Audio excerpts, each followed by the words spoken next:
Oh. I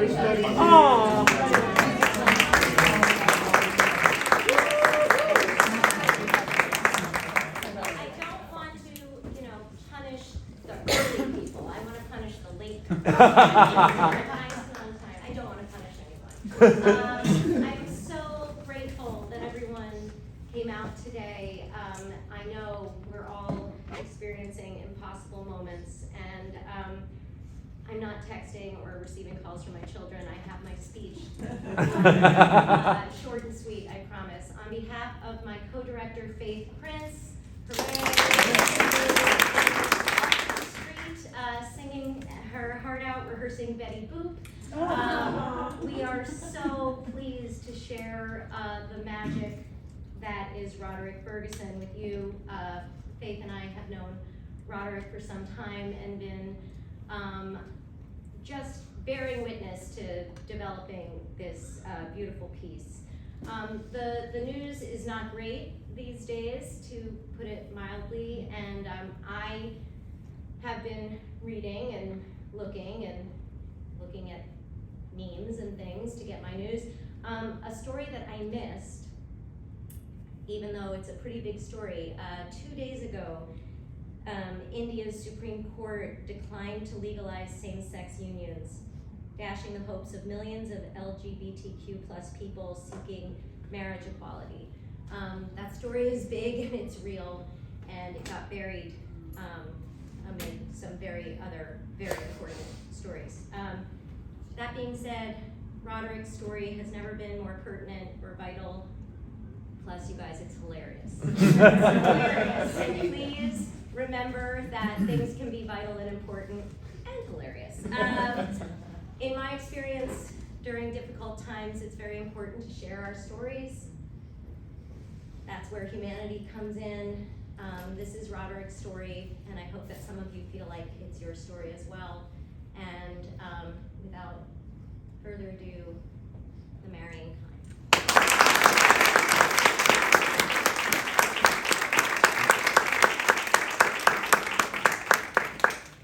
I'm in the courtroom, and the lighting is terrible. There are no windows. It's sterile and cold. We're sitting in pews in the back, waiting for the Chief Justice. Still, everyone's keeping it to hushed tones. And you can hear the rustling papers of the lawyers in their black robes with their white powdered wigs. I'm sure there's some rule of courtroom etiquette I'm going to break by mistake. Are there any reporters? It's Elizabeth Campbell, my high school art teacher. All rise. We rose. There's a photo of me in my school yearbook looking up at a monarch butterfly on my forehead. And I think that photo settles the argument. Nature makes people gay.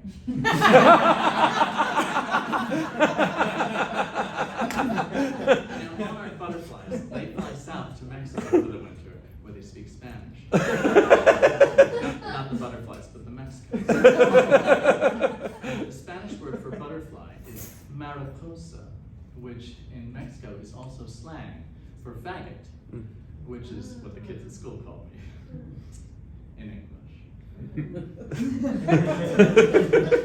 Not long ago, I was visiting my friend Jason in Fort Lauderdale, who wants to go to the gay area of the nude beach. He claims it's not about exhibitionism.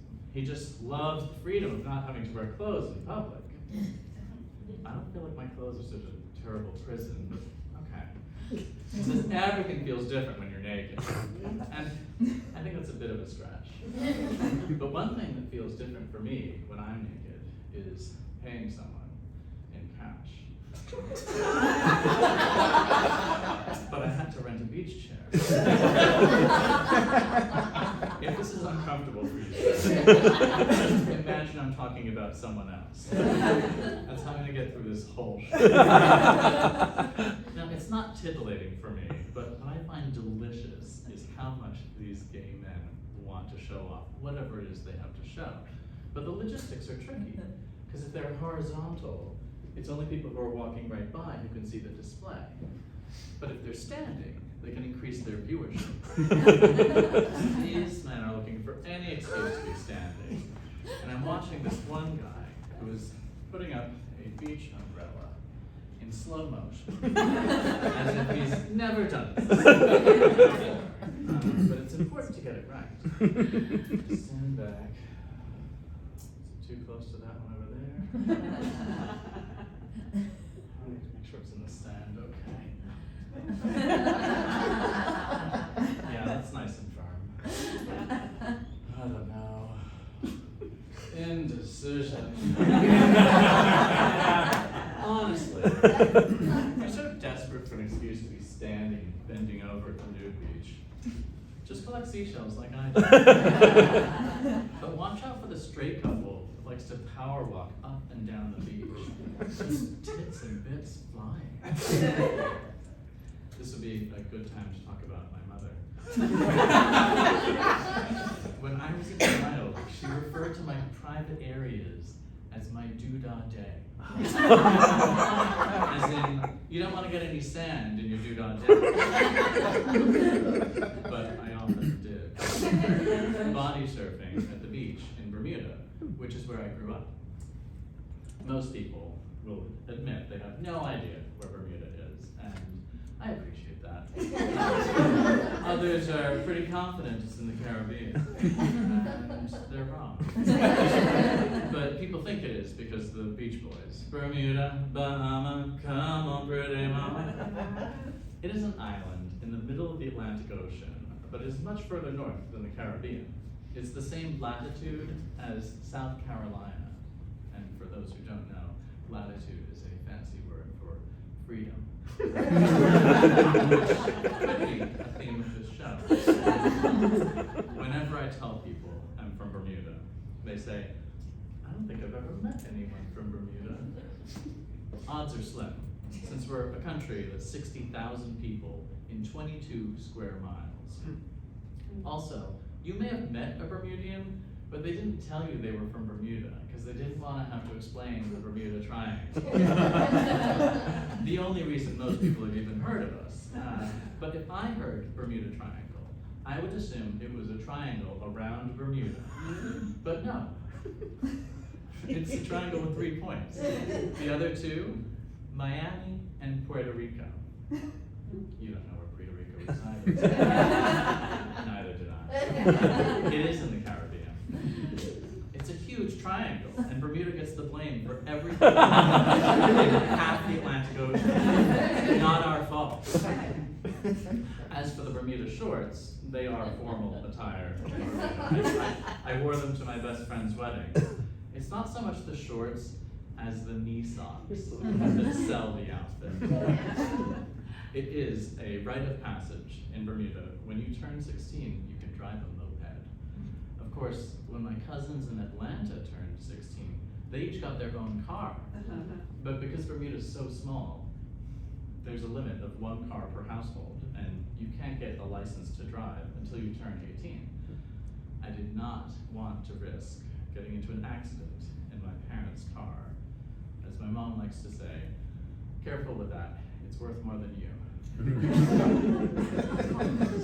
My mother did try to teach me to drive, but I am a bad navigator. I suffer from something they call right-left confusion.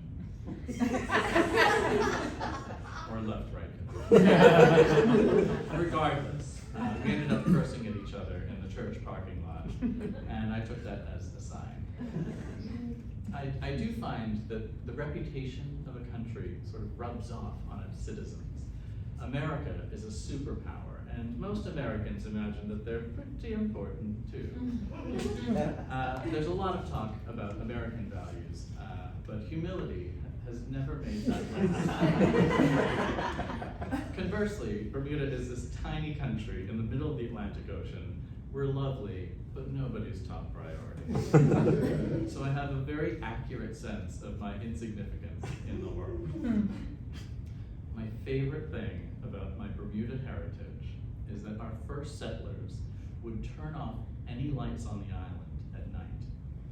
So passing ships would not know there was an island there. And if a ship ran aground on our coral reefs, the settlers would turn on the lights, go out, and loot the sinking ship. So I come from a long line of lazy pirates.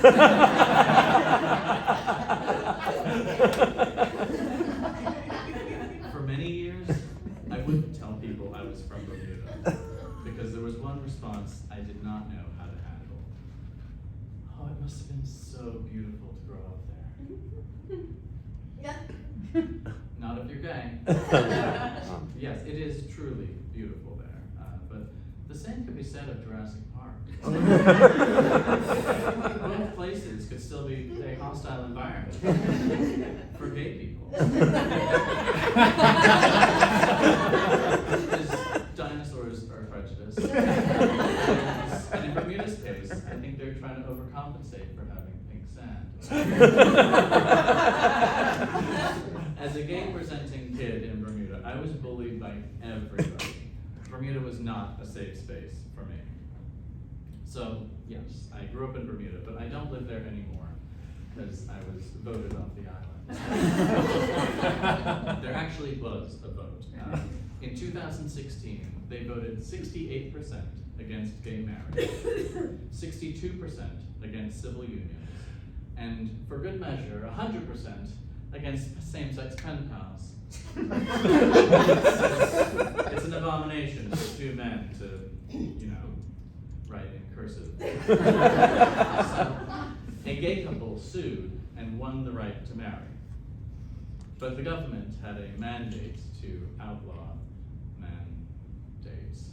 And they passed a law to ban gay marriage in 2018, which really pissed me off because we had just won the right and now they're taking it away.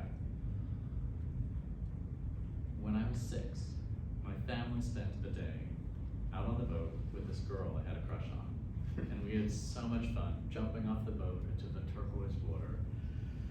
And I was really excited. I wore this bathing cap. I was thrilled. It kept my hair dry in the ocean. That night, my mom says, "Yeah, I'm sure she was real impressed with your bathing cap." And that was my first memory of feeling shame. Growing up, it was just me, my parents, and my older sister, Emily. We learned early on that children are to be seen and not heard, but ideally not seen either. So we spent a lot of time playing together outside. We'd get our summer feet every year full of calluses from scrambling over sharp rocks near the water's edge, chasing after Maddie, our German shepherd, looking for whatever fish we could see.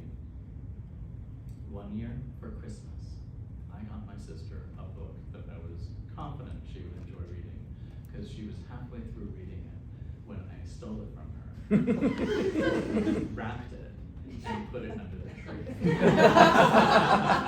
3 days before Christmas. So she was searching the house for 3 days.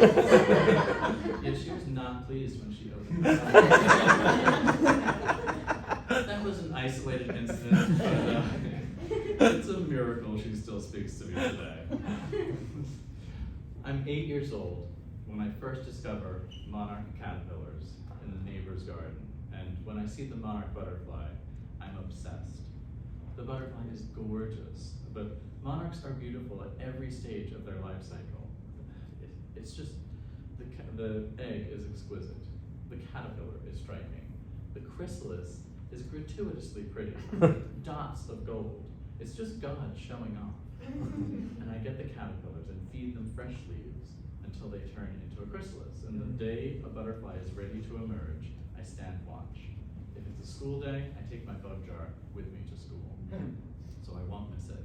And usually before noon, it'll emerge. And I have at least an hour before it's ready to fly for a photo shoot with a perfect monarch butterfly. Thus the school photo of me with a monarch on my forehead. I did spend a lot of time force feeding monarch caterpillars and playing with Emily. But when it comes to being truly playful, there was no better teacher than my mother. I'm 10 years old, and I play this game with my mother where she says, Do you know what I love about you, Roderick? Everything, I say, because that's what she said last time. And she says, nothing. Oh, you know the game? So, we play another game, and she says, do you know what I love about you, Roderick? And I say, nothing. And she says, everything. I thought I caught on, so next time, I said, nothing. She said, that's right. I'm not going to blame everything on my childhood, but I will encourage you to do that for me.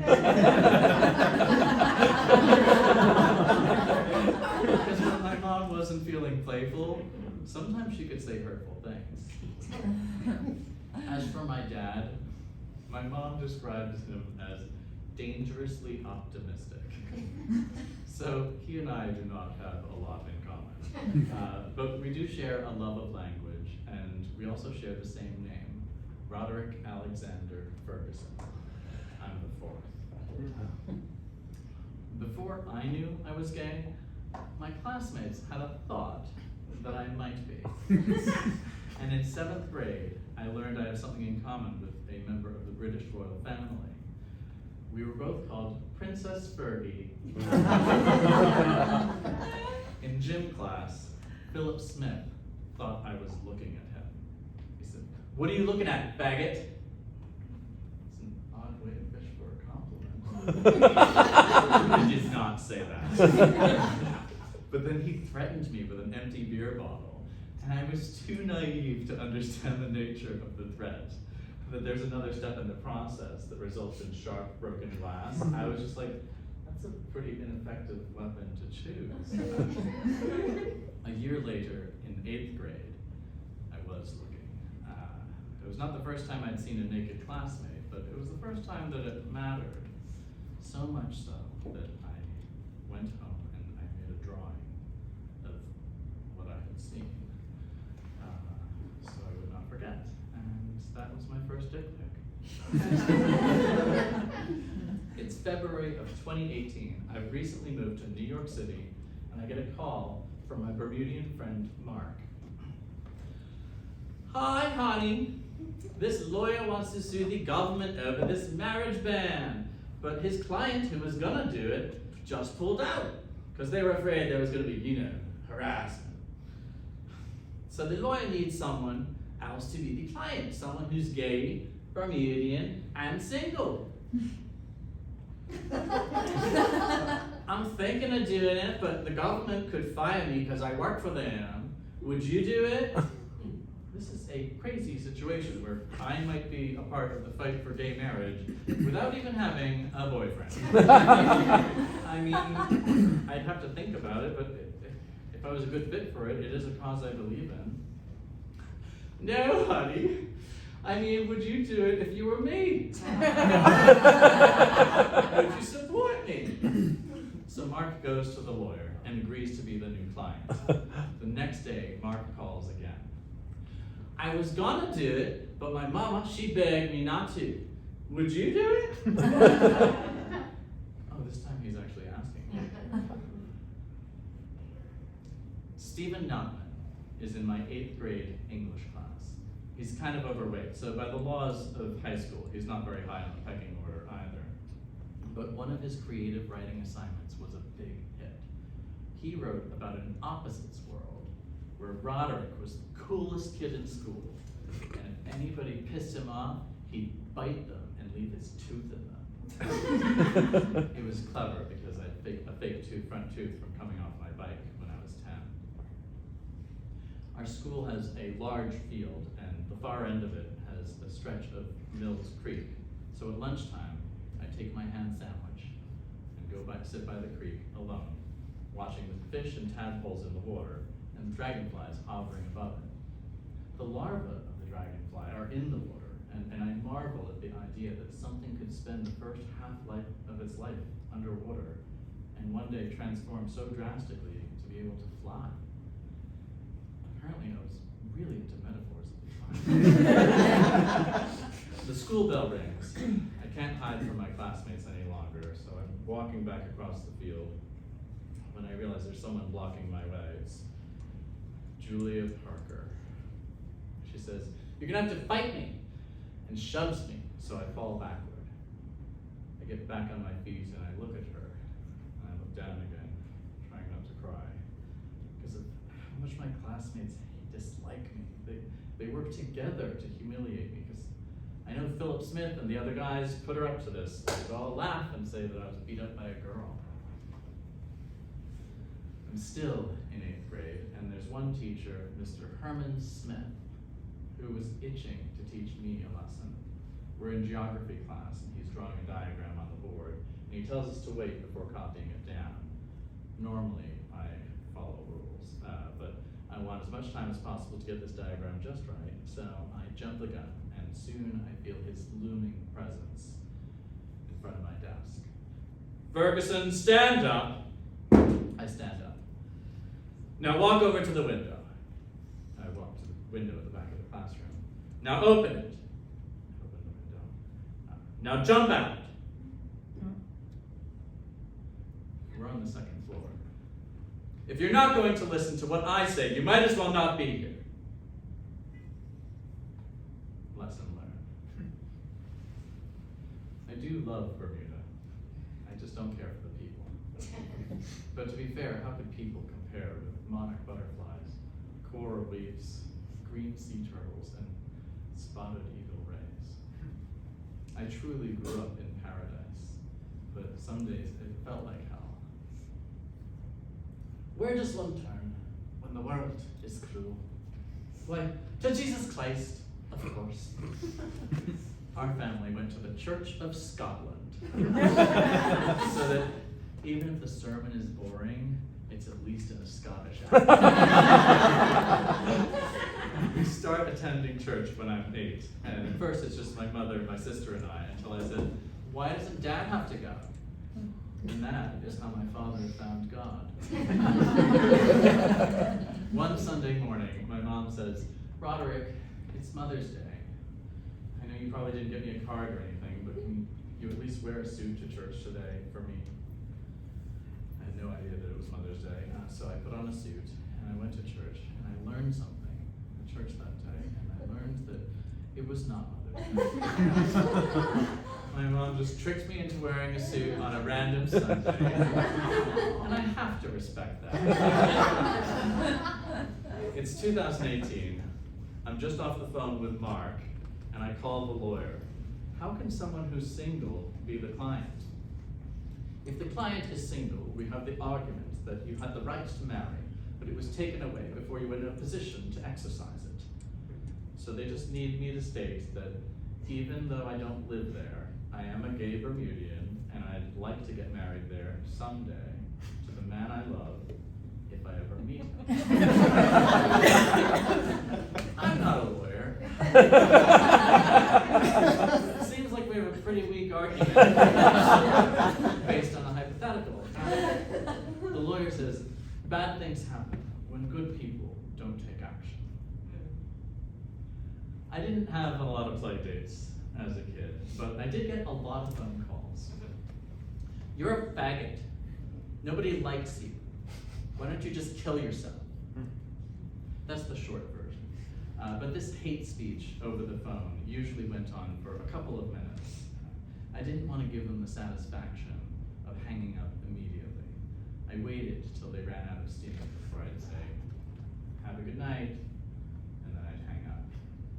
But the real reason I listened is because I had this sick curiosity to see just how cruel and nasty they could be. And this happened throughout 7th and 8th grade. One time a girl who also went to my church calls and says, we know someone who has a crush on you. Really? And I hear the girls giggling. No, of course not. No one would want to go out with a loser like you. One time my dad answered, and I heard him say, my son is not a homosexual. And we had just gotten caller ID, so my parents found out who called and drove to confront these kids. And I had confirmation that being gay was not an option for me. But it is nice that they did something. Because when I first told my parents about the bullying, we're in the living room, and I'm on the couch across from my mom and dad and their lazy boys with with their snacks and their cocktails. And my mom says, "Why don't you fight back?" "Well, you take me to church every Sunday and Jesus turned the other cheek." Which brings up an important point about Jesus Christ. There's a lot written about his birth, and then of course his preaching. Very little about his carpentry, and nothing about his time in middle school. So, I'm thinking Jesus was a terror in those days. But then as he got older, he felt badly and had a real come to himself moment and started to practice and preach kindness. Because turning the other cheek does not work with children. And besides, I don't know what to say. They're just going to make fun of me no matter what I do. My mom says, "Why don't you say, I hope this makes you feel good about yourselves." That should do it. My mom turns to my father. "It's your fault because you don't spend enough time with him." Two things changed after that night. My dad and I started playing soccer, which I really did enjoy. And I stopped telling my parents about the bullying. Where were we? Oh yeah. Bad things happen when good people don't take action. Honestly, I don't need much convincing, because I think having my literal day in court fighting the homophobia of Bermuda would be poetic justice. And if we're lucky, it could be actual justice too. I didn't really see a downside until I spoke to my friend Beverly, who works for the media, and said, "I know how they operate. They're going to go through everything in your past and use it to make you seem like a bad person. And it only takes one crazy person to shoot you." It only takes one crazy person to marry me too. And this might be my only way of meeting both of those people. It's the same person, it's going to be an awfully short marriage. She says, "I'd rather see you stay under the radar. Let someone else do this." Beverly has made a career writing columns that inspire people to do the right thing. And she's telling me to stay under the radar because she's afraid I'll get hurt. And I hang up the phone in tears because of how much I am loved, but also because I hate the idea of letting the threat of what is essentially the threat of just more bullying prevent me from doing what I know is right.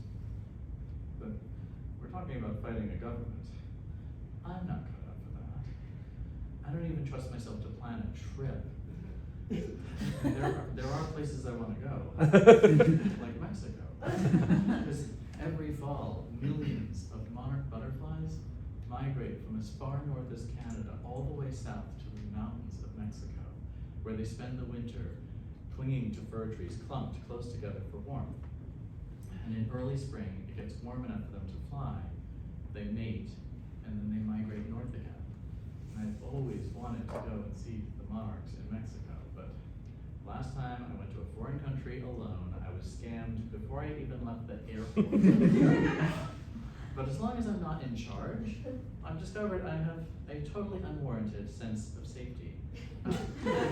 I'll give you an example that by all rights should be cut from the show. But first, I need to explain that being gay takes up a lot of my time. And all of it, really. I get to learn all these show tunes. I have to go to the parades and the protests. It's a lot to do. And it's not mandatory, but it's hard to fit in with the other gays if you don't do the gay stuff. Just ask my friend Jason, you remember from the nude beach. He's a good-looking guy, around my age, and he's lamenting that he's just not like the other gays. I'm only attracted to older men. I like hard rock music. I'm really into sharks. I like sharks. So Jason and I are going shark cage diving. He's handling the scary part, which is the planning. So he finds Captain Charlie in Rhode Island, who runs Snapper Charters. On the boat, Captain Charlie says, "There's two types of shark you're gonna see. There's the blue shark and the mako shark." How are there only two types of shark? The whole ocean's connected, right? But we only paid for two kinds. Blue sharks are curious, but a mako is on a mission. So if it's just blue sharks outside, you can be outside the cage. But if you're outside the cage, you need to stay between the cage and the boat in case you get hit, which is obviously shark cage diving parlance. Mako's mission accomplished. I don't know about being outside the cage, because I've heard, don't fear the shark in front of you, worry about the shark you don't see coming. So Jason and I are in the cage when a blue shark shows up, and just so you're in the know, they're more of an indigo. There's a guy outside the cage, and he's fine. Captain Charlie can't run a business just facilitating shark attacks. Turns out my faith in capitalism is strong enough that I would bet my life on it. So I leave the cage to get closer to this 7-foot shark that starts coming straight for me. I had no plan for this, but I should have, because I've been told that blues are curious. But luckily, they are not on a mission, and they turn away at the very last minute. Meanwhile, Jason's still in the cage, which is good, because otherwise he'd be back on that boat hitting on poor old Snapper Charlie. Someone should tell the captain to watch out for the gay you don't see coming. At one point, I'm outside the cage swimming with 4 blue sharks, because I'm just a cage-free gay. Dangerously optimistic. More like my dad than I thought. You can trust a shark. They're not malicious, like my bullies were. My refuge was academics. I lived for parent-teacher conference nights, because my teachers all had glowing things to say about me. But when my parents got home, my mom would relay every bit of praise, because she could remember it verbatim. It's mostly good stuff, but one of my teachers said I was a negative amplifier. Still burns me. And in 8th grade, my physics teacher said to my parents, Roderick takes so much abuse. So we explore the option of boarding school. I'm spending my Easter break living in a dormitory and taking classes at Bishop's boarding school in Canada, while my parents and my sister go skiing. Unfortunately, Stephen Notman, infamous creative writer, fled Bermuda the year before and is now a student at Bishop's. He is kind enough to tell the guys in my dorm about me, and they make noises at night pretending they're having gay sex. It's clear that people are horrible everywhere, so I might as well stay in Bermuda where it's warm. But the next year, my sister left me to attend boarding school herself in New Jersey. It's 2018. Beverly says, let someone else do this. But my therapist says, there's a lot of strength in you, Rod. You don't want to live your life fear-bound. And my mentor reflects back, this issue has been important to you for a long time. But I have to clear this with my mother. A few years earlier, when Mark asked me to join him in crashing the Bermuda Day Parade as a form of protest, I said to my mom, what do I care what anyone in Bermuda thinks of me? I don't live there. She said, but we do. She can't talk long because she's at a bridge tournament where her total recall comes in handy. She says, I won't lie. I wish you weren't doing this. I wish you weren't gay. I wish you'd let someone else do this. But we support you, and it's your decision. And really, that was a win.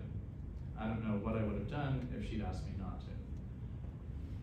Back in 8th grade, I do like to be prepared. So I have this huge pencil case, because I've got my Elmer's glue, my scissors, my hole punch, my sharpener, colored pencils, Scotch tape, everything I need to not need a friend.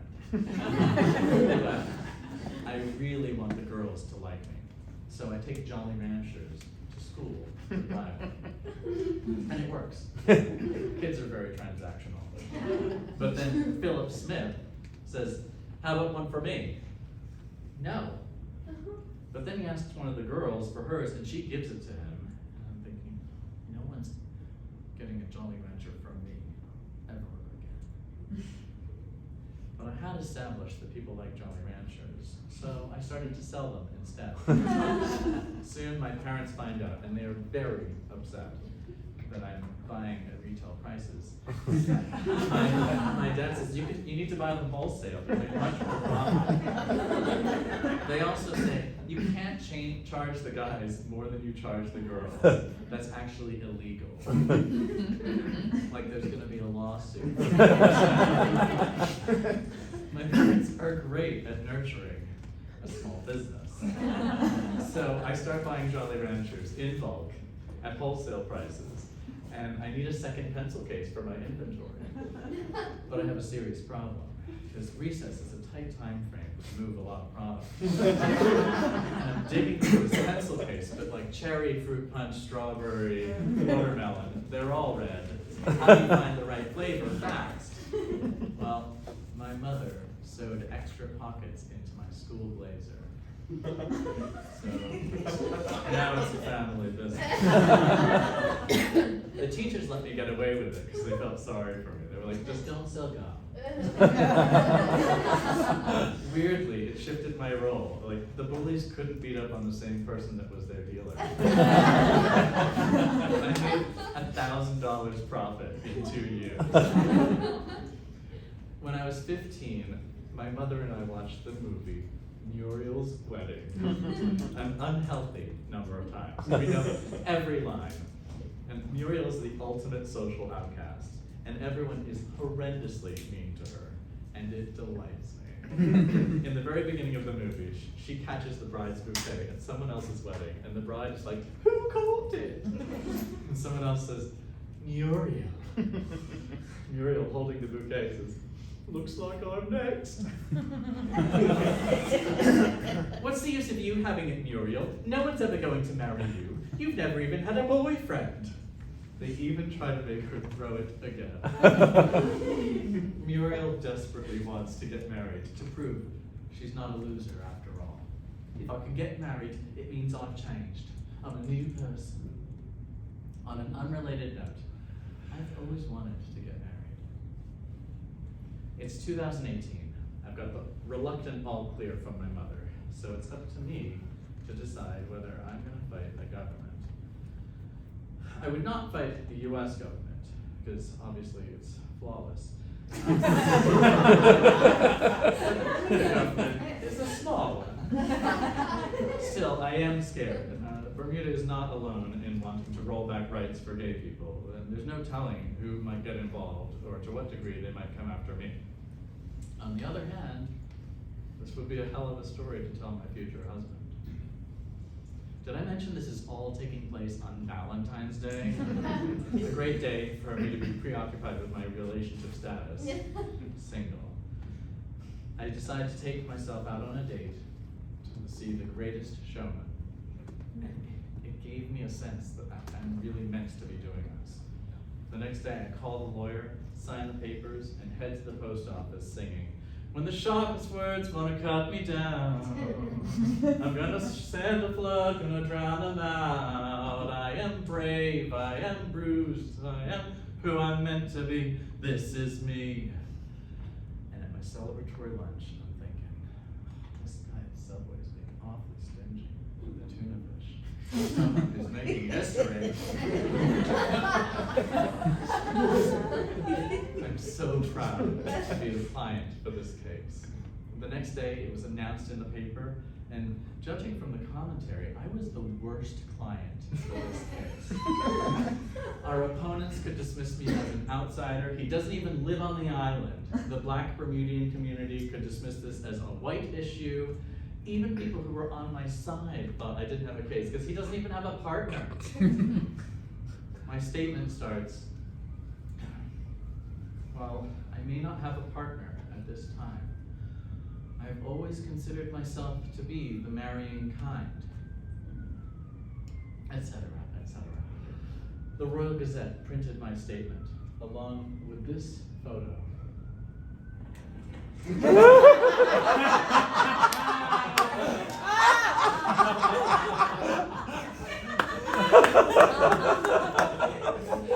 With the caption, heartbroken.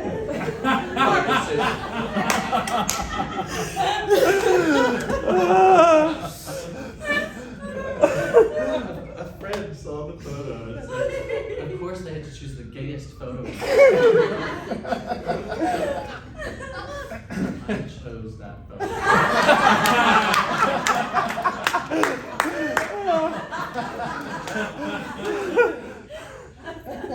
I went to MIT, a magical place based on a very bad idea, which is to collect all the people who were bullied in high school, put them together, and take away the one thing that gave them self-esteem, which is being the smartest person. And see what happened. What happened was great. For the first time in my life, I was one of the guys. I even joined a fraternity. Yeah, I was in a fraternity because they were not very good at spotting gay people. In their defense, I was an undercover gay at the time, living in this fraternity house with about 30 straight men, observing them in their natural habitat. It was like the Jane Goodall for straight men. Now, it was not a gay fraternity, but to give you a sense of what a fraternity of engineers would be like, they set things up in our third floor communal shower. So when you flip the light switch, the lights turn on, the disco ball they installed starts turning, and the theme from Austin Powers starts playing. And I was the only gay. In the fall, one of my fraternity brothers asks me, "What are you going as for Halloween?" I said, "Your mom." Oh my God. I buy the ugliest secondhand dress you can imagine because your mom has terrible taste. It's sleeveless and I don't shave at all because your mom has hairy armpits. The gift keeps on giving. I had huge balloons for my breasts and huge balloons for my ass. A sign on the front that said, "Your mom." And a sign on the back that said, 5 cents a ride. Because your mom's not in it for the money. I have to say, your mom was very popular.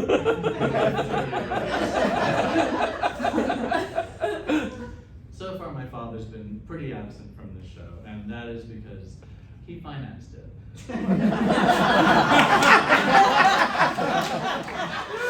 But absent financial backer could be a description of his involvement in my life. Every so often, though, he deserves a return on his investment. So I do something he wants me to do that I would not do otherwise. And there are a lot of ways that I've disappointed my father. But my favorite is that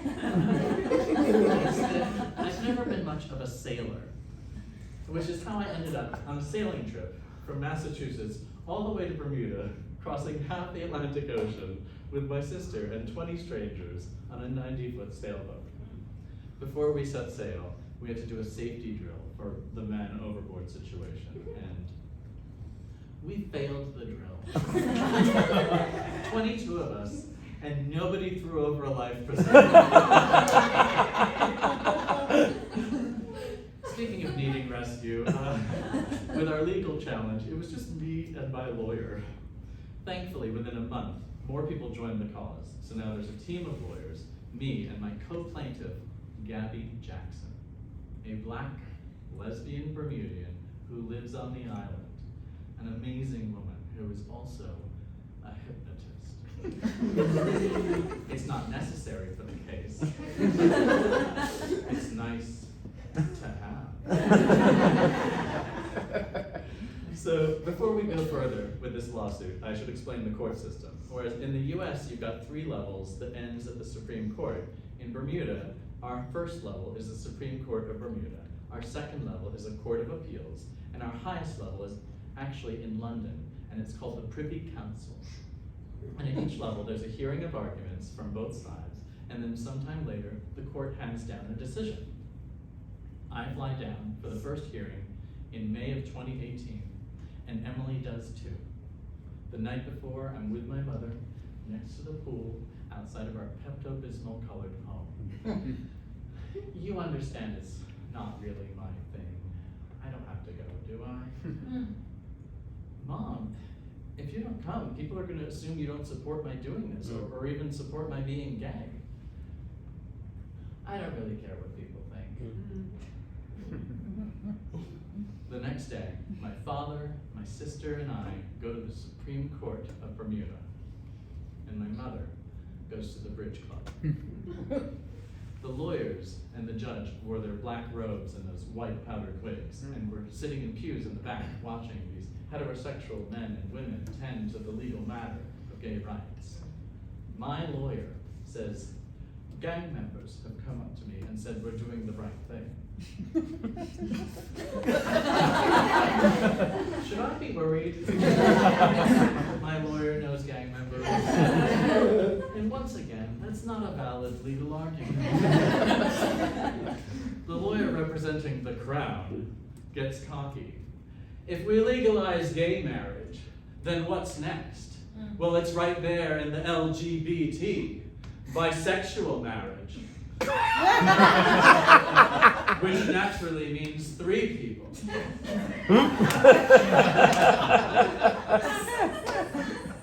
The judge eviscerates our lawyer's arguments. He says, Bermuda's parliament has the right to roll back the entire Human Rights Act if it wanted to. This is such bullshit. We have reservations for a celebratory dinner where my mother decides to regale us with the latest account of the bickering at the Bridge Club. I'm trying not to let this ruin my shrimp cocktail, but I want to say, Mom, do you know what I love about you?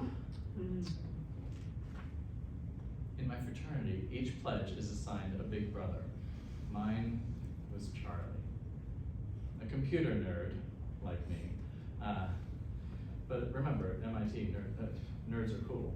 And he was a handsome guy, and as I got to know him, I discovered he was an old soul and kind, and my spirit was glad to have him as my big brother.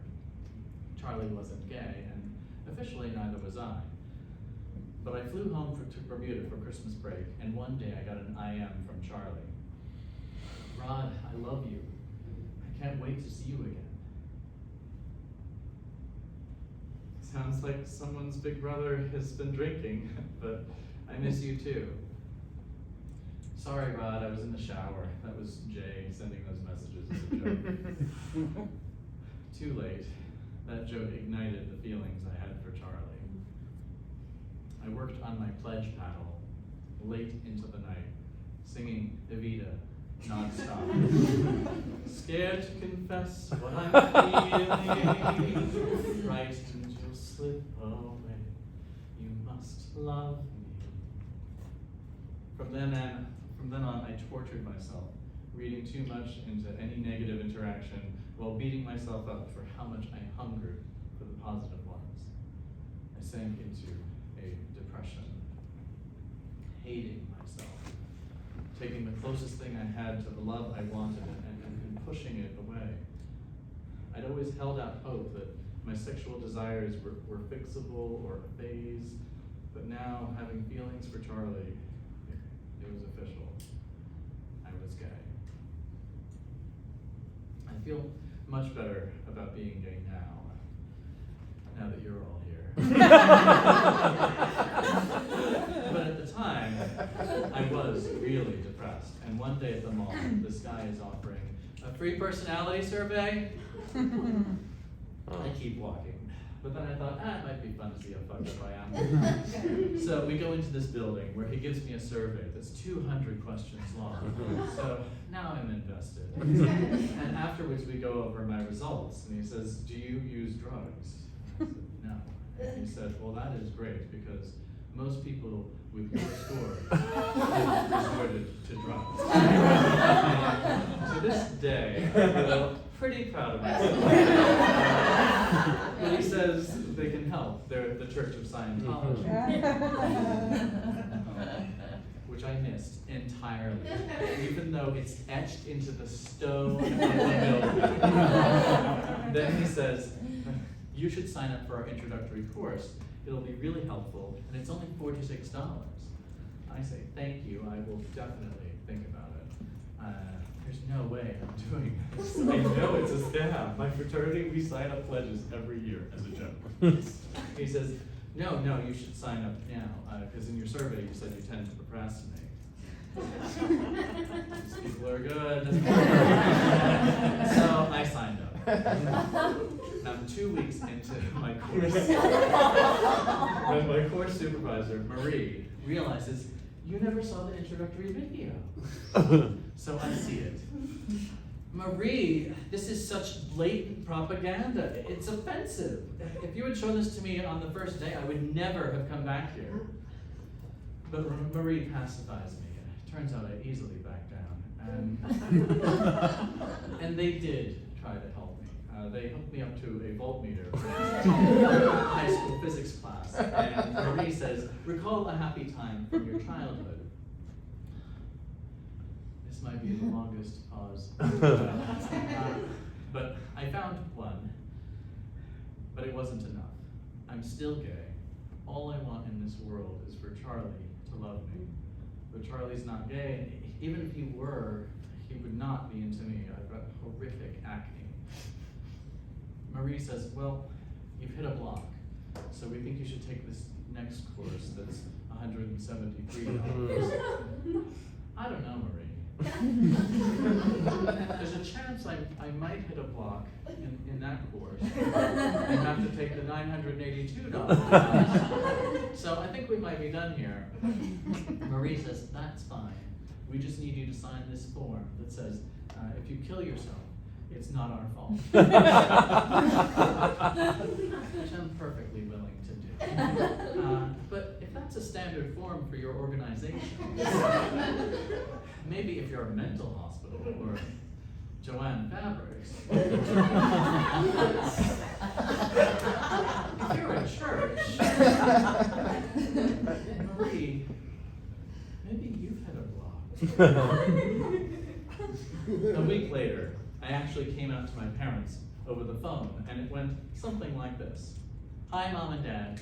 No, I'm not coming home for spring break anymore because I'm in a mental hospital. Because I tried to kill myself.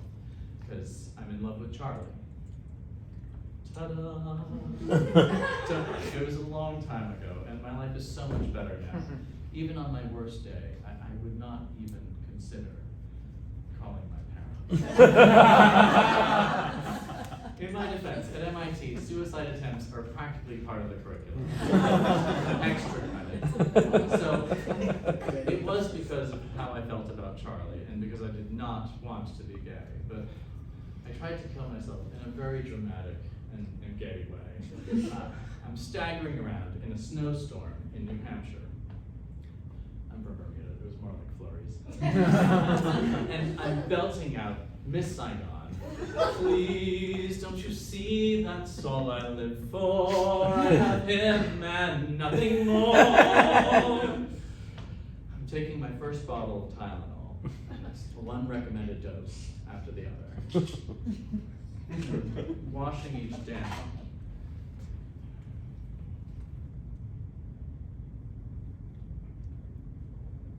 With Avion.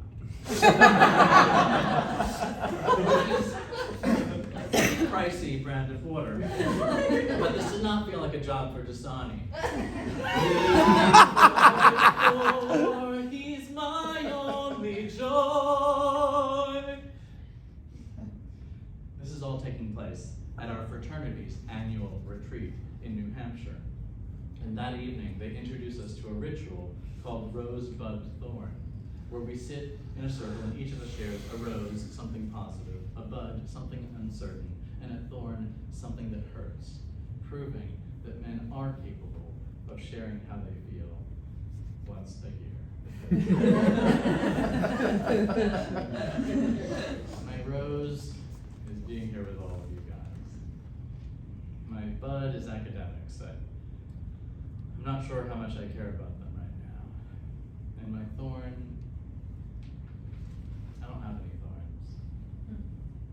I wasn't lying. I know I'm absolutely not supposed to say this, But the day I tried to kill myself was one of the best days of my life, because it was not a cry for help. I know now that Tylenol doesn't work, but at the time, I fully believed I was going to die, and that gave me immense joy. Anything that I'd ever worried about in terms of my future, not a worry. Anything that I did not like about myself, not a problem. My suicide attempt was exhilarating. A tremendous, unbeatable feeling of happiness, born of the relief of torment. And before bed, I take the second bottle of Tylenol. I should talk to them about sponsoring the show. Avion, not Tylenol. Because the Tylenol didn't work. Next morning, my body takes care of 2 bottles worth of Tylenol, and it goes something like this. Blah, blah. My roommate was like, wow, is it something you ate? I said, yeah, it must have been. So then I go to my academic advisor, Paola Rizzoli, because she's Italian. And I say, I don't know what to do, because I didn't really do any of my homework. I wasn't thinking I'd have to hand it in. I took a lot of Tylenol this weekend, and she says, Lord, you're depressed. Tylenol does not work for depression. So we cleared up that confusion, and I was escorted by campus police to McLean Mental Hospital, a very prestigious place to get into. And MIT paid for it. I call it their tuition reimbursement. I was definitely upset that first night, because I knew I'd have to tell my parents a few things. They even had to put me in the quiet room. But after that, I had a great time. One day I said to the nurse, can I have a knife? Because I really do like to whittle. You do not appreciate a sense of humor. But after a week and a half of being there, my caseworker, who has a professionally soft voice, says, how are you doing? I said, well, I've been here a week and a half. I'm starting to get a little frustrated. She says, well, when you leave here, there are times you're going to be frustrated. What are you going to do then? I said, I don't know, I'll probably just kill myself. I did say that. She was baiting me. I don't appreciate that, but that's why I was there for 3 weeks. Instead of a week and a half. A cognitive behavioral therapist said to me, if you're going to kill yourself over being gay, why not at least try it first? Ask your doctor if gay sex is right for you. It did the trick. Charlie ended up visiting, which did not thrill my doctors. But in a mental hospital, we all have to be on good behavior. In fact, another patient tips me off that the doctors think I'm in denial because I really am having a very good time. So I have to pretend to be sad. And then pretend to gradually recover from that. It was my first acting job. I did so well that I was given special permission to go to MIT to see a production of Bye Bye Birdie, which had very conflicting songs. I got a lot of living to do, but it also reinforced the Miss Saigon theme that got me committed. One boy, one special boy, one boy to be with forever and ever. One boy, that's the way it should be. And it was on my 19th birthday that I was released from McLean Mental Hospital. But not before they gave me a cake. Call me crazy, but I didn't want to celebrate my birthday in a mental hospital. I love that punchline where I say, on my worst day, I wouldn't consider calling my parents. Because it's absolutely. I don't say I wouldn't consider suicide. Because the truth is, on my worst days, I do. But I don't think I ever will. I could not do that to my sister. Because my sister was hit really hard. It wasn't until years later that she told me how my mother called her and said, "You can't tell anyone about this, but you need to call your brother at this number and make him tell you what he's done." That was it. Emily said she had to call the number a few times because it was just the payphone in the mental hospital. She said, "I called the number, I didn't know what you'd done except that it was bad. I thought, did he rape someone?" Emily, how was it the first thing you thought about? So, my mother was angry that I tried to kill myself, which is fair. As for my being gay, my mom says, "It was your caseworker who first told us that she thought you might be gay." They had no clue before. And to their credit, my parents said the right things. "We love you, no matter what." But I knew the reaction would have been different if I hadn't paired the news that their son was gay with the news that they were lucky he was alive. It wasn't their fault that they lived in a homophobic culture. And my parents are happiest when they have a good problem to solve. But in this, they were helpless. All they could do was pay for therapy at the same time that they did not trust therapy. My dad said, "We just don't want him to use this as a trump card." It's 2018, only 10 days after the first hearing, and I'm back in the US when the court announces it will hand down its judgment in 2 days' time. I'm not optimistic. I have to decide whether or not to book a flight to Bermuda without even knowing whether we won or lost. Of course I want to be there if we win, but I decided it's even more important for us to be there if we lose. So I booked my flight, and I'm on the Acela pulling into Penn Station when I get a text from my lawyer. We won!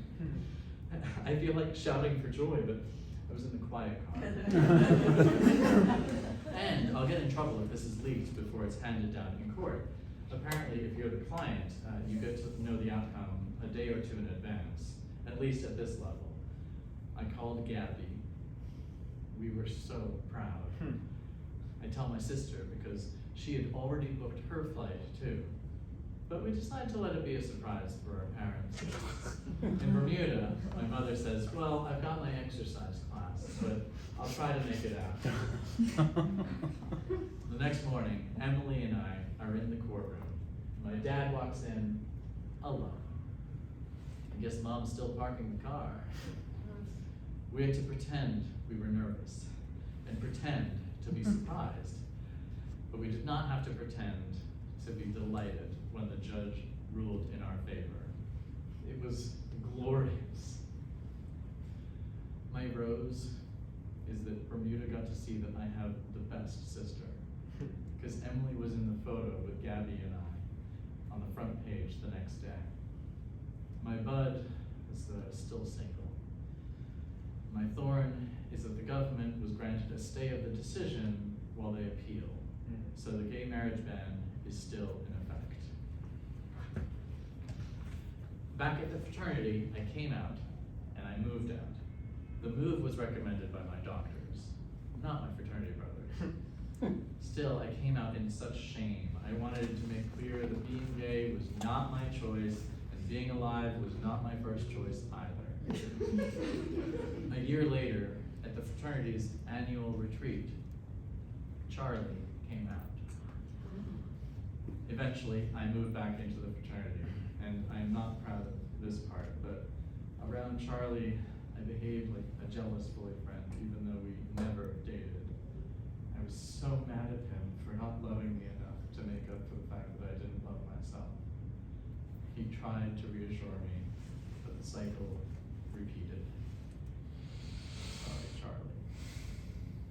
So, now that I'm gay and alive, now what? Pride experience was Boston Pride, the day after my graduation. It was incredible. It was the first time in my life where gay people were the majority. Straight people had to identify themselves as not being gay. It was like the world had been inverted, an opposites world, if you will. People were celebrating this thing that had been so taboo growing up in Bermuda. It wasn't hidden, it wasn't lonely, it was joyful. And I was terrified and shy because I didn't feel like I belonged to any of the classic categories of gays, but I wanted to be a part of it. And I found out you could volunteer on the Boston Pride Committee, so I did that. Even though event planning stresses me out 10 times more than travel planning. And I did it for 8 years, which is actually the duration of this show. I'm kidding, man. Do not take your time for granted. I know a lot of people say pride used to be important, but it isn't anymore. But as my friend Linda on the Pride Committee would say, it's always someone's first pride. Of course, in 2004, Massachusetts legalized gay marriage. So I was there outside City Hall as we waited for the first couples in the United States to receive their marriage licenses at midnight. All of us singing, "Go into the chapel and we're gonna get married," with protesters across the street holding signs saying, "God hates fags, dykes wed." My Uncle Tom in Atlanta asked me why the word marriage was so important in recognizing gay couples. And I said to him, well, if the word's not that important, we'll take it. And you can have love contract between two interested parties. He came around pretty quickly, changing hearts and minds with those conversations, helping to put on Boston Pride. These were my efforts to heal the homophobia in myself and others. But I felt despair that I was powerless to fight the homophobia in Bermuda. Such a conservative island. It's never had a gay bar, let alone a pride parade. When I was 31, I attended a big family reunion, and I got to see my cousin Susie from Atlanta. And I ran into her 2 boys, who were already 8 and 10. The older one, Tommy, points to a tote bag on my shoulder, and he says, "That's a purse." And I'm feeling pretty insulated from the opinions of a 10-year-old. But I set the record straight. It's a bag I'm carrying things in. And he said, "That's a purse." And I was like, okay, fine. It's a purse. And the younger one, Will, joins in. "We don't like you." And the older one says, "You're a man woman." And then he slaps me in the face. And I had that old response of shock, of disbelief, of not understanding what it is about me that gives people this permission to hurt me. As he attempts to slap me again, I block him with my arm and I say, "Don't hit me." I should have just hit him with my purse. My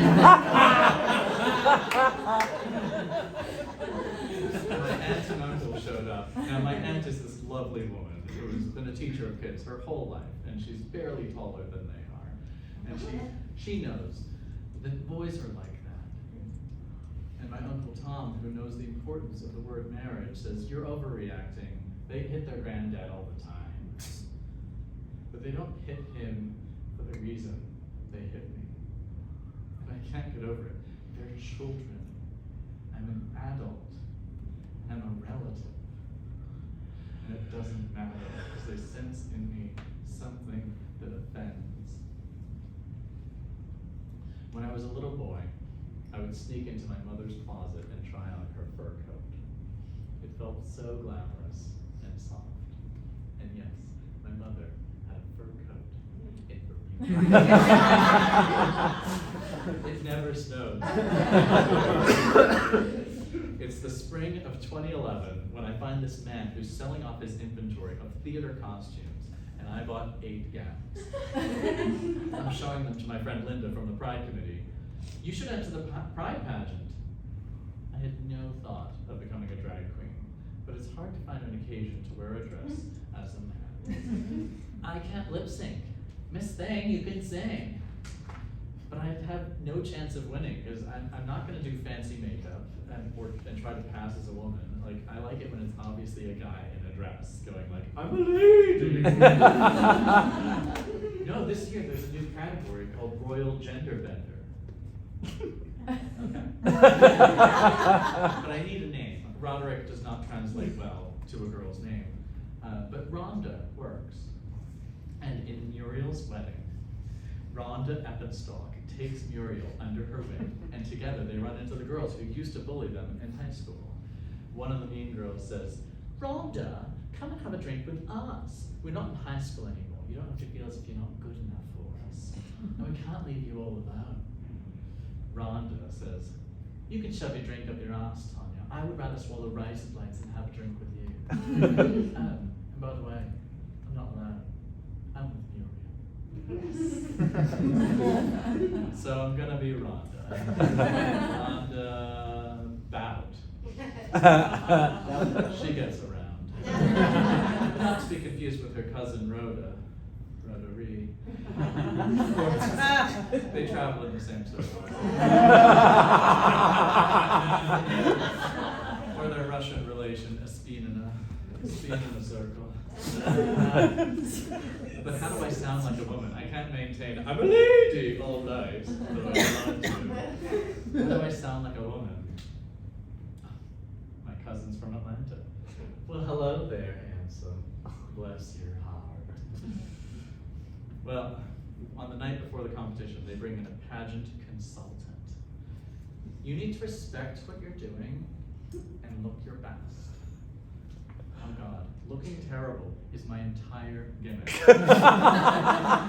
My blonde wig does not match the chest hair coming over my pink bridesmaid dress.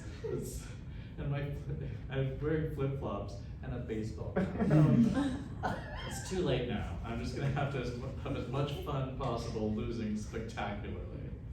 And for the talent portion, I wore one of my 8 gowns, a killer red dress that was literally made for the stage, with a black 50s flip wig, and I upgraded my flip-flops to some tasteful black sneakers, much like these. And I sing, summer lovin' had me a blast. Summer lovin' happened so fast. All the parts. For the question portion, they asked, what laws would you like to change and why? It's real life foreshadowing. There are a lot of laws that discriminate against our kind. And frankly, I don't care for any of them. Yes, you guessed it. I was crowned the 2011 Royal Gender Bender. As a pageant winner, I marched in the parade as Rhonda. So I went from cheering on the sidelines of the parade to helping organize it to being celebrated in the parade. My parents were not as thrilled as I had imagined. Okay, yes, their son's now a drag queen, but also a pageant winner. 6 months later, their house sitter tells them that he was a drag queen. And my father said, oh, our son is too. And he shows him the video. I was beyond surprised to learn that Bermuda had a drag queen, let alone that he was my parents' house sitter. But that's how I met Mark, the one who asked me to sue the government. Since he's the only drag queen, Mark gave himself the title Queen of Bermuda. Not to be confused with the actual Queen of Bermuda. It was Queen Elizabeth at the time. It's early November of 2018 when they have the hearing for the government's appeal. I show up, Emily shows up, my dad comes and falls asleep. My mom stays home because her arm is in a cast. She had a fall. It's a better excuse. And by Thanksgiving, I'm back in Boston having turkey at Beverly's house. Beverly, who does not play bridge. And when they announced that the appeals court will hand down its judgment the very next day, it's not enough time for me to get home to Bermuda. call my mother. I'm not going to be able to get to the courtroom this time, but it sure would be great if someone who could remember things verbatim would go and let me know how things go down. She said she'd try. But I did not have high hopes for my mother or for the court case, because if there's ever a great time to bury a negative international headline for Bermuda, it's the day after American Thanksgiving. The next day, I'm sitting by myself in my New York City apartment, and the court session has just begun, and I get a text from Gabby. We won. But I'm not falling for that again. If the government is granted another stay, winning changes nothing. Seconds later, I get a text from my mother. We won. She was in the courtroom, live texting the proceedings. And these were her texts. This is boring.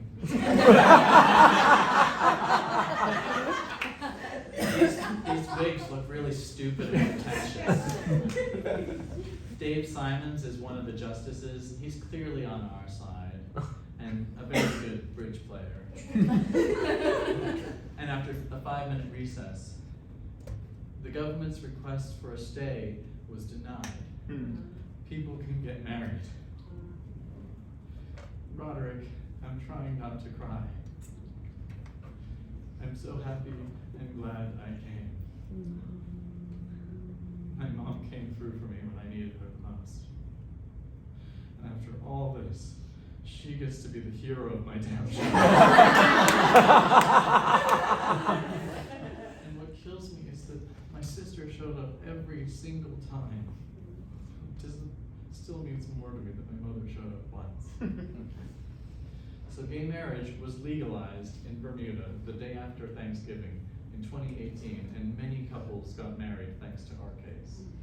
But the government was relentless and appealed one last time to the Privy Council, which I warned you about, in London, because Bermuda is a British territory, so ultimately this is a standoff between two queens. The Privy Council has lords and ladies, and our lawyer is going to be Lord Panic. No joke. And the head of the court is a liberal-leaning justice named Lady Hale. There's even a dame. Justice can be fun. Now, we've won twice already, so I'm feeling pretty confident. But the Bermuda government slowed things down. Lady Hale retired and was replaced by a more conservative justice, Lord, with a less fun name. And the hearing wasn't held until February of 2021. And right after the hearing, our lawyer said, "Today was not a good day for us. You need to be prepared to lose." After all this, I suddenly thought of all the courage of all those who fight for justice and for whom justice is denied. How do they find solace? And who tells their story? In the hard parts of this journey, I didn't have a partner to lean on. I had my family and my friends, but in the times of grief, there was something unbearably lonely about fighting for the right to marry without someone who wanted to marry me. Without someone to hold me. That was really hard. My whole life, I really struggled to find a place where I belonged. You know about the Church of Scientology. There was also Landmark, another cult. But I finally found one group to join that I'm very happy with. It's a 12-step program, but I won't say which one. That way I can drag down the reputation of all of them. It has group prayer, testimonials, calls itself a program. It's pretty suspicious. But it's free and it works, and it doesn't pressure you to join. It made me feel safe enough to take risks, including becoming a roundabout, starting this lawsuit, and creating this show. Because I knew I had support, even if I fell flat on my face, which I did a couple of years ago, literally. My face was a bloody mess, and I knocked out my front tooth again, and people said, "Well, what happened to you?" And I said, "Well, I was praying, down on my knees, but I was in a rush." There's God's time and there's my time. And my time is limited. So I get up quickly and I start to faint. And so I put one foot in front of the other to stop myself, which accelerates me face first into a wall. So I asked God for help, and he broke my face. So do not pray. No, God is good. Sometimes. And I've learned to look for signs. And how is this for a sign? When Mark called and asked me, would you do it? He was actually calling from my childhood bedroom because he was house sitting for my parents. So I wrote an entire show whining about my mom not showing up for my court case. Meanwhile, Gabby, my co-plaintiff, her family rejects her for being a lesbian. So she's gone through this whole journey as well, but without all the support that I had. Backward and comfortable shoes. I'm inspired by her act of courage, but I think we all have more courage than we know. Let's be honest though, nobody's a saint. My ulterior motive with this lawsuit was that I might find my future husband. And in Muriel's wedding, there's one low point where Muriel says to Rhonda, sometimes I think I'm nothing. Rhonda says, you're not nothing, Muriel. You're amazing. And someone wants to marry you. You're not nothing, Muriel. You've made it. The problem is that Muriel has lied, even to Rhonda, pretending she had a fiancé. Because who would ever want to marry me? Stupid, useless Muriel Heslop. I hate her, I hate her, I hate her! Bermuda taught me to hate myself. All I've ever wanted in life has been to find someone to be with. And it took a lot to come to love myself enough to be ready for him, but I've been searching forever. Joining the Boston Pride Committee, maybe he'll be there. Moving to New York, larger dating pool, international legal fight for gay rights. That's putting yourself out there. Writing this show because none of those things worked. Gabby is available too. And in March of 2022, we lost at the Privy Council. Gay people can no longer get married in Bermuda. And I hate the message that sends to gay kids in Bermuda. And I felt like I had let everyone down. That all of this had been for nothing. And I had to write a statement for the newspaper. My last chance to speak to the people I'm fighting for. And to remind everyone that this is not just a legal matter. It was on the front page. To my fellow LGBTQ Bermudians, I wish to say to you what I also need to hear at this time. You matter. Your hurt matters. And you deserve better than this. My mother texted me, you are the bravest person I know. That's just because now she knows everything she says goes into the show.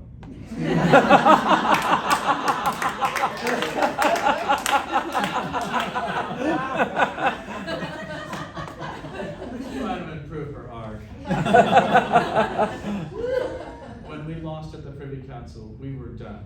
None of us had any appetite to take things further, but there was one last avenue to pursue, and that was the European Court of Human Rights, because the UK is a member of that court, and any citizen under their jurisdiction can file a petition if they've exhausted all legal remedy in their home country, which we had. But we only had a 3-month window to do this, and for the first month, I was too broken to do anything. And my lawyers did not want to keep fighting a losing battle either.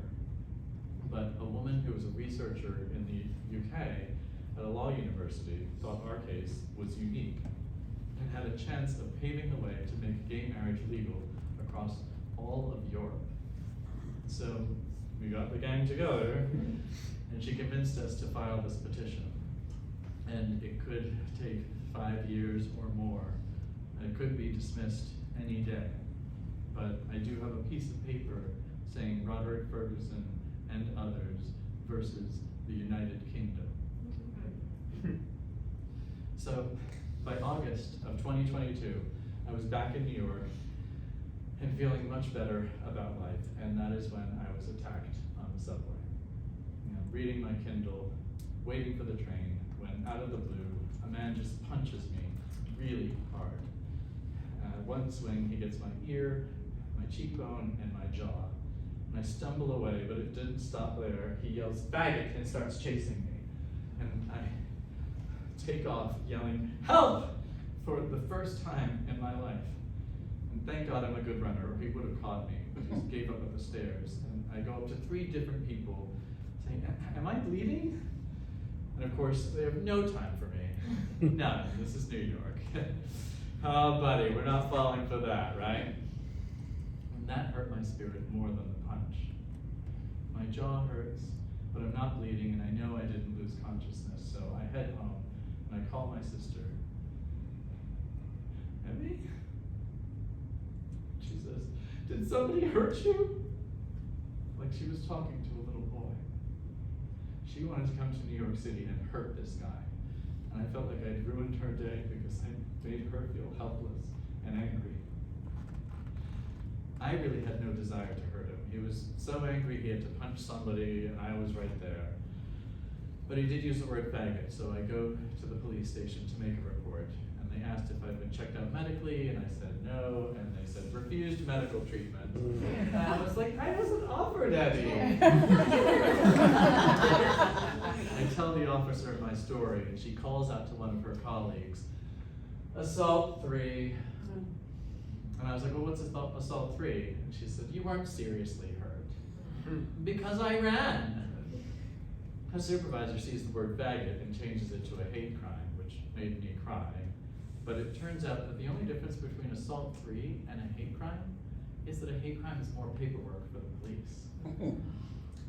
And the surprise is that the police found the guy, and the DA asked me, he said, "Considering what this guy has done, what would you say is an appropriate punishment?" And I said, "Well, I guess the death penalty." He set me up. But no, we downgraded it from a hate crime to a misdemeanor, so the guy's life wouldn't be ruined. In fact, he's here in the audience. I'm just so happy I didn't blame myself this time. Here's the real question. What is it about them that makes them think they have the right to hurt me? Whatever it is, it has nothing to do with me. But the love and support I got afterward from my community, that has everything to do with who I am. And I was taking the subway home that evening, and my sister texts me and says, "Be careful, text me when you get home." Emily, I'm not gonna get punched by a stranger twice in one day. I'm not that gay. It wasn't through the court case, but I did finally find love. And there's no way I can describe it, except to say that we both feel it's better than anything we've ever imagined. And I know that the love we share is just as beautiful and magical as love between a man and a woman could possibly be. Which makes me even more furious that the majority of this planet wants to tell me it's wrong. And I'm fighting governments, and the man I love can't tell his mother about us, because God loves irony. I told him though, if you want kids, you're gonna have to tell her. I'm not gonna be the au pair. It's the summer of 2019, and Bermudians are organizing their first gay pride march ever. And there are threats of violence on social media leading up to the parade. And the night before, there's a protest outside the park, a church congregation singing, "In the name of Jesus, every knee shall bow." And it just sucks when your opposition is so musically talented. But I marched as Rhonda, representing Boston, with a fake Southern accent, in pride parades in Boston, New York, Toronto, and Madrid. And I've never looked forward to a pride celebration less than I did this one in Bermuda. I guess I'm really scared. It's gonna be 20 of us walking along with protesters on either side. There's no freaking way I'm wearing a dress. And on the morning of the parade, we see 2 rainbow crosswalks have already been vandalized. But I head to the park where the march is going to start, and of course Emily is there, as always, and she's going to march with me.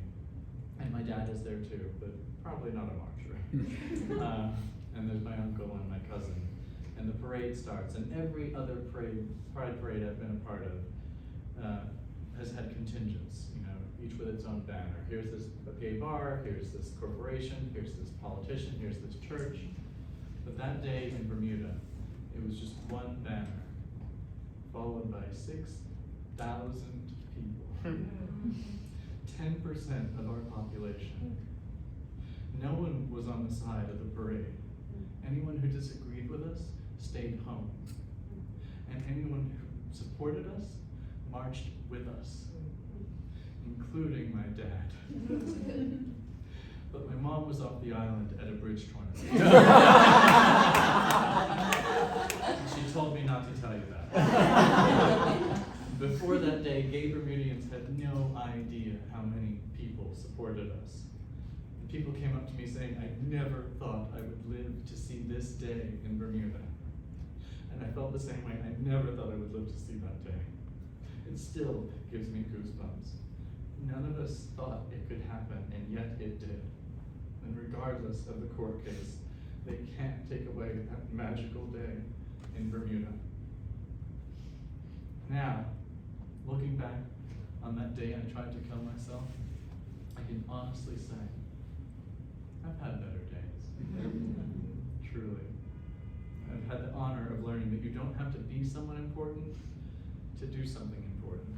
And what is important, really? I fought for gay marriage in a small island nation with a population of 60,000 people. Even if they were all gay, it's not a lot of marriages. But wouldn't it be delicious if the homophobia of 60,000 people led to the legalization of gay marriage for 300 million people? I'll leave you with this. It took a few more years, but I finally found the courage to plan a trip all by myself to go and see the monarchs in Mexico. One Mariposa traveling alone to see a multitude of Mariposas looking to mate. It's like gay pride.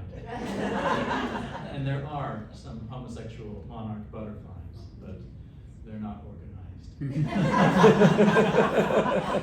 should mention that monarchs cannot fly if it's less than 55 degrees Fahrenheit, just like Delta. From Boston, I took a plane to take a subway, to take a 2-hour bus ride, to take a cab, to ride a horse, to see a butterfly who made that same journey with just 2 tiny wings. And when we reach the monarchs, I'm really excited because there's a ton of them, but it's a cloudy morning and it's too cool for them to fly, so they're still confined to the trees. But at lunch, the clouds go away, the sun comes out, the monarchs warm up, and they take flight. Millions of butterflies.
cases before the European Court of Human Rights right now.